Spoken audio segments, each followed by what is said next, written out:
Hey guys, Ailoupup here. Today is my recent reads. After my last video had 10 books and was a little on the long side, I decided that I would stick to 5 books with these videos to have it at a more manageable length. I have 1 5-star book, 2 2-stars, and 2 3-stars, and only 1 reread. Getting right into it, my first book was Chicken Soup for the Unsinkable Soul. These are stories of overcoming the challenges that life throws at you, from the tiny challenges to the big ones. I love the Chicken Soup books, and I always feel a little bit more motivated and a little bit better about myself after reading a few stories in these.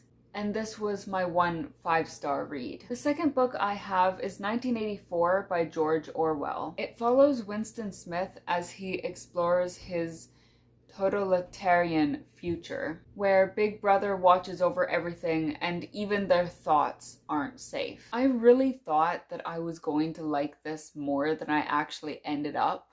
It was okay, but I feel like some people might read it more for the message that it has rather than the characters or the plot itself, as it does have things that kind of feel similar to things that we see happening today. Maybe not quite to the extent that is in this book, but in some forms, some of it is happening. And because of this, I feel like that's probably the only reason I didn't give it a 1-star. If I ever end up rereading it, it would probably be for the message. I found the characters kind of uninteresting and bland, and I just really didn't care for them beyond the world that they were living. The beginning was alright, I didn't mind the ending, but the middle of the book was just a slog for me to get through. I gave this a 2 out of 5. The third book I have is Gather the Daughters by Jenny Melamed, which takes place on an island colonized by 10 men, creating a society that is completely built on the worship of their ancestors. This was a book I found and bought at the dollar store, and to be honest, I'm glad that I didn't pay more than $1.25 for this. The premise sounded really interesting, which is why I bought it, but the contents just kind of left me feeling unsatisfied. The first half was fine.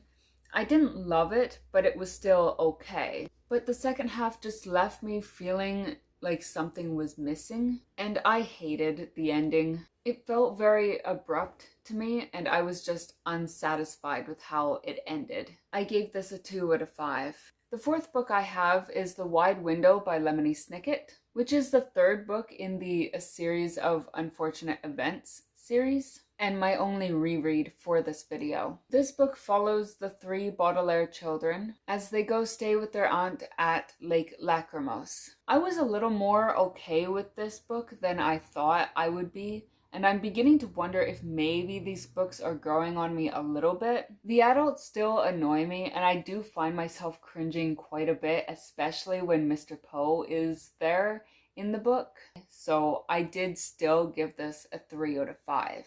The last book I have is Magic Kingdom for Sale, Sold by Terry Brooks. Ben Holiday, a lawyer from our world and completely dissatisfied with life, finds a catalog in his mailbox where he sees that a magic kingdom is for sale. He buys the kingdom and learns when he gets there that things aren't quite the way they seem at face value. I don't have the nostalgia with this book that I do with the Shannara books, as I didn't grow up reading this particular series. It's just as wordy and description heavy as that is his style of writing, which can make the book pretty hard to get through. Though of course I did know that going in, so it's not a turnoff for me. I wasn't really invested too much in Ben Holiday's character, or really too many of the side characters, but I did enjoy the world. I gave this a 3 out of 5.